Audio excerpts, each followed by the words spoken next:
Hey everybody, I'm Jake and I had the expectancy violations theory. A little bit more about this theory itself is that it is an objective theory as opposed to interpretive, and it is also suggested that this theory is more of a soft determinism than a hardcore universal law, and it focuses more on nonverbal interpersonal communication between two parties. The main focus points of the EVT are expectancy, violation valence, and communicated reward valence. Expectancy is generally what we as people expect to happen rather than what we would wish to happen. A good example of this would be if you go talk to your parents about maybe buying a new car or something, and you expect them to say no, but you want them to say yes, then your expectancy is no, because that's obviously what you expect. Violation valence is the positive or negative interpretation regarding a breach of our expectations, regardless of who committed the breach. An example of this would be if one of your friends breached your expectations, you would either view it as positively or negatively. And by doing, like, regardless of who it was, you would do the same even if it was a stranger that breached your expectations. The communicated reward valence is the last of the main points, and it is a total of the positive or negative qualities brought to the encounter, plus the potential to either punish or reward whoever breached the expectations in the future. The original theorist to this theory is Judy Burgoon.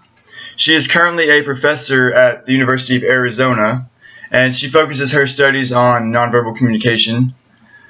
This theory was founded in the late 1970s and carried its way all the way into the 1990s as under a different name, kind of a different study, the nonverbal expectancy violations theory. So I have a graphical representation, and on the graphical representation, right here. So we have person A, they set the expectancy for the encounter. And then person B violates person A's expectancy. Sorry. And then person A will then determine the violation valence. And then person A will determine the communicated reward valence of the encounter. So basically what we have here is person A sets their expectations for what they wish to happen in the encounter. And then person B violates the expectations either positively or negatively. Then person A would determine the violation valence, which would determine if they interpreted it as positive or negative.